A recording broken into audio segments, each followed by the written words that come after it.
The question is that the motion be agreed to. Darian Fenton. Thank you, Mr Speaker. Well, I rise on behalf of the Labour Party to strongly oppose this minimum wage starting out wage amendment bill. In fact, it could be the minimum wage starting out again and again and again amendment bill, because the Minister is wrong when he compares this to Labour's policy, previous policy and amendments on the Minimum Wage Act around young workers, where we had a one-off 3 months or 200 hours new entrance wage for a 16 or 17-year-old, a one-off, where when their very, very first job, an employer could employ them on that 80% of the adult minimum wage. What this bill does, of course, is extends the unfair discriminatory practices of this government when it comes to workers generally, and it takes us back to last century. This is a last century piece of legislation, because it's not since the last century that we have had youth rates for 18 and 19-year-olds. 18 and 19-year-olds who are old enough to vote, old enough to go in the army and fight, old enough to get married, old enough to have families, have responsibilities, and here we are saying 18 and 19-year-olds under this bill will be only worth 80% of the adult wage for the first time since the last century. Now, what happened last century when we had minimum wages, youth rates for 16 to 20-year-olds? When Labor came into power in 2000, the youth rate was just $4.20 an hour, Mr Speaker, for a 19-year-old, for goodness sake. Now, did that fix the problem of youth unemployment? No, it didn't. No, it didn't. We had some of the highest youth unemployment we've ever seen in this country. So it's a very, very old-fashioned last-century idea, the idea that this government seems to have, that if you cut wages, that if you compete on cheap wages, that somehow creates jobs. Now, we know from years of experience of trying that it does not work, and we need to do better by the workers in New Zealand, but also by our young people. This bill will add to the disappointment of our young people that John Key's government is letting them down.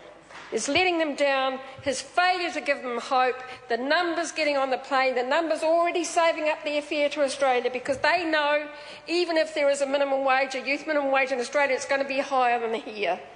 They need a government that will provide them with a future that provides decent, secure jobs, not the low wage, any job is a good job kind of approach that we've seen from the Minister of Labour, from John Key, from Paula Bennett and others.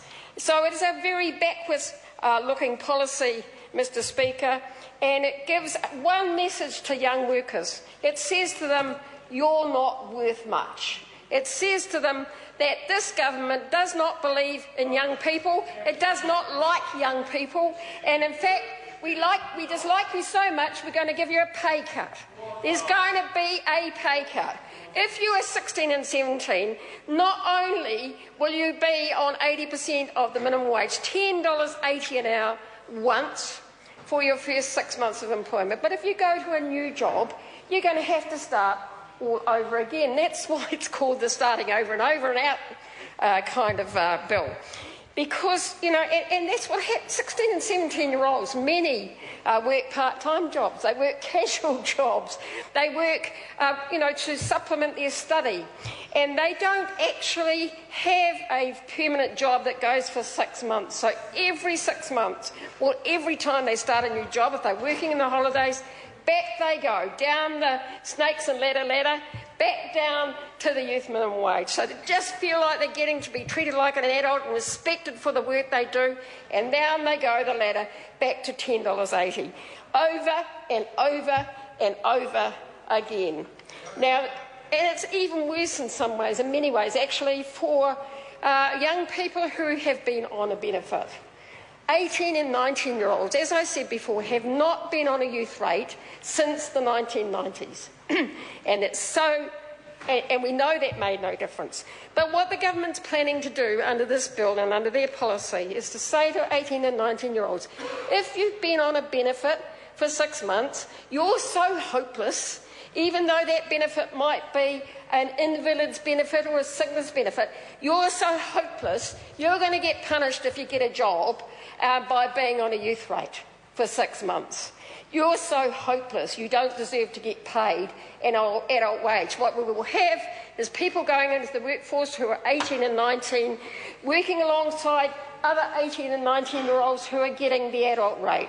That is going to be, I think, make mayhem in the workplace. I think it's going to continue to cause real problems. There are very deep flaws in the thinking of this government around the process of 18 and 19-year-olds, and raised in question time today by me, not particularly well answered by the substitute minister. First of all, how will employers know if an 18 or 19-year-old has been on a benefit for 6 months?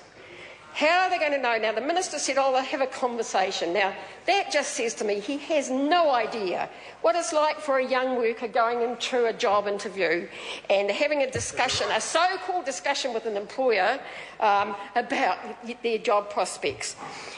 What it will mean, in my view, is that employers are going to be led into a trap. They are already telling older workers that they don't want them. I've had 3 cases in the last week, actually, Mr Speaker, 3 cases in the last week where older workers have been told, no, we don't need you because we can get younger workers on cheaper wages. Employers are going to be led down the path of believing that they can advertise, they can say they want 18 and 19-year-olds who've been on a benefit on a starting out wage. Now, it may be that work and income refers them, but I have deep concerns about the privacy around that, around the discrimination that arises in the workplace, the discrimination not only for those young people who may have been on a sickness benefit or invalid's benefit or young parent benefit, but the privacy of their information. Why should that disclosure have to happen? They should be judged on their merits. They should be judged on their merits as to being whether they are the best person for the job, and if they're the best person for the job, they should get paid at least the adult minimum wage. The other question I asked today, Mr Speaker, was about the minister's claim in her Q&A that she put out with her bill that this is not compulsory. Now, that's just simply rubbish. It is, what she said is, that's not compulsory. The worker will have to agree. Now, if a worker, somebody has been on a benefit, goes along and applies for a job, is sent by Work and Income, is offered a starting out wage of $10.80 an hour and says, no, I can't afford that, I can't live on that, I'm going to have to turn that down, they will be punished. They will be punished by having a sanction of a 13-week stand down from Work and Income, part of the whole sort of sanction approach to beneficiaries from this government. So, saying it's not compulsory is quite simply ridiculous. A worker in that situation has no power to negotiate, to have reach an agreement with an employer and say, actually, I think I'm worth a lot more than the starting out wage, when they know if they turn it down, they're going to have their benefit cut, and they're going to be punished by this government who doesn't like young people. It is a very backwards-looking policy. The regulatory impact statement freely admits that they didn't consult with external groups, such as the Council of Trade Unions and Business New Zealand, didn't bother. The Treasury is suggesting that this could apply to other groups of workers. So we might see in the future other vulnerable workers. So we might see other groups of workers like Māori and Pacific who have high unemployment on a starting out wage. How disgraceful. And of course, it is going to impact. We're trying to keep young people at school, we're trying to keep them in training.